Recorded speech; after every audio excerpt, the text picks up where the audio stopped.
বন্ধুরা, আশা করব আপনারা সকলে ভালো আছেন। আপনারা দেখছেন কল্যাণী টিভি বাংলা। আপনাদের কাছে একটাই অনুরোধ, চ্যানেলটি সাবস্ক্রাইব করবেন, আমাদের পাশে থাকবেন।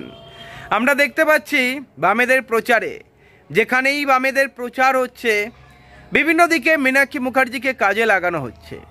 মীনাক্ষী মুখার্জি মুর্শিদাবাদ থেকে শুরু করে আমরা দেখেছি কৃষ্ণনগরে, আমরা কাঁথিতে দেখলাম, আমরা যাদবপুরে দেখলাম, আমরা দমদমে দেখলাম, আমরা সব জায়গায় দেখতে পাচ্ছি মীনাক্ষী মুখার্জিকে।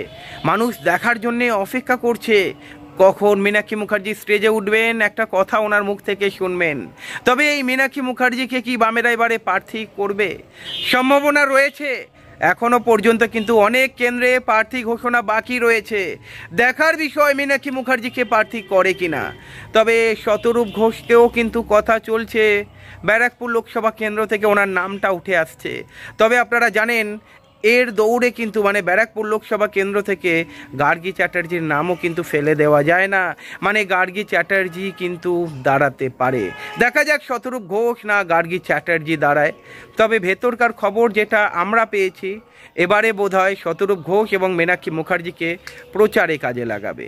তবে একটা অংশ এখনও মনে করছে মীনাক্ষী মুখার্জি এবারে লোকসভা নির্বাচনের প্রার্থী হবেন। অনেক জায়গার ঘোষণা হয়নি, সুতরাং মীনাক্ষী মুখার্জিকে দিয়ে আগে প্রচার সারিয়ে নিচ্ছে, তারপরে হয়তো প্রার্থী ঘোষণা করবেন। মীনাক্ষী মুখার্জি হয়তো ওখান থেকে দাঁড়াবেন। দেখা যাক আগামী দিনে কী হয়।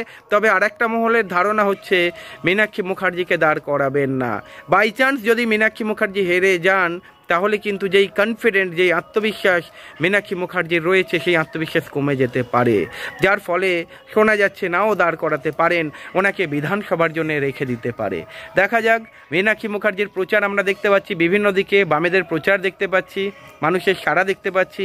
আমরা রানাঘাটে দেখলাম, আমরা কৃষ্ণনগরে দেখলাম, আমরা বর্ধমান পূর্বতে দেখলাম, বর্ধমান দুর্গাপুর লোকসভা কেন্দ্রে আপনারা জানেন সুকৃতি ঘোষাল প্রার্থী ঘোষণা হয়েছে। দেখার বিষয়, হাড্ডাহাড্ডি লড়াই দিতে পারে। সুকৃতি ঘোষাল কি বলেছেন একবার শুনুন। আমার প্রথম প্রতিক্রিয়া হচ্ছে যে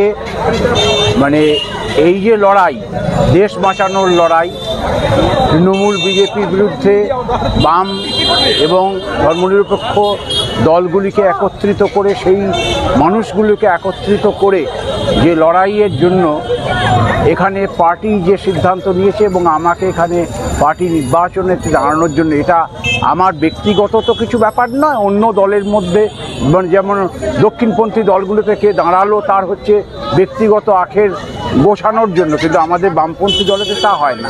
এখানে গোটা পার্টি লড়াই লড়ছে। সেই লড়াইয়েতে আমি একজন কর্মী, আমাকে সামনে রেখে পার্টি লড়বার জন্য যে সিদ্ধান্ত নিয়েছে, সেটার জন্য আমি কৃতজ্ঞতা জানাই।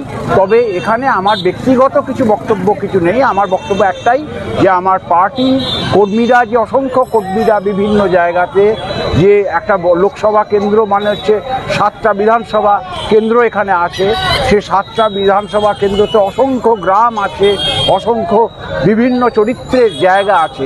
সেই জায়গাতে পার্টির যে বার্তা, পার্টির যে সংগ্রামের যে আদর্শ, সেটাকে ছড়িয়ে দেওয়ার জন্য যে কর্মীরা ইতিমধ্যেই মাঠে নেমে পড়েছেন, তাদেরকে নির্বাচন না মেটা পর্যন্ত আরও সংগ্রামকে জোরদার করবার আহ্বান জানাই, এবং আমি তাদের পাশে থাকব এবং তাদের মাঝে থাকব, এই প্রতিশ্রুতি দিতে পারি। বন্ধুরা, বাম প্রার্থীদের তুলনা করা যায় না। বাম প্রার্থীদের ওইভাবে কোনো মাপকাঠিতে মাপাও যায় না। তারা পার্টি অন্তর্প্রাণ, পার্টি যেটা বলবে তারা সেটাই বলে। তাদের কথাবার্তাতেই প্রমাণ পাওয়া যায়। প্রার্থী বড় কথা নয়, পার্টি বড় কথা। দেখা যাক মানুষ কোন দলকে জেতায়। তবে বামেরা যে ম্যাজিক দেখাতে পারে, তার একটা পূর্বাভাস পাওয়া যাচ্ছে। এবং আরেকটা প্রশ্ন ঘোরাফেরা করছে, মীনাক্ষী মুখার্জিকে কি দাঁড় করাবে? এবারে লোকসভা নির্বাচনের প্রার্থী হিসাবে দেখা যাবে। প্রশ্নটা কিন্তু আপনাদের কাছেও রাখলাম, অবশ্যই উত্তর দেবেন, কমেন্ট করবেন। ভালো থাকবেন।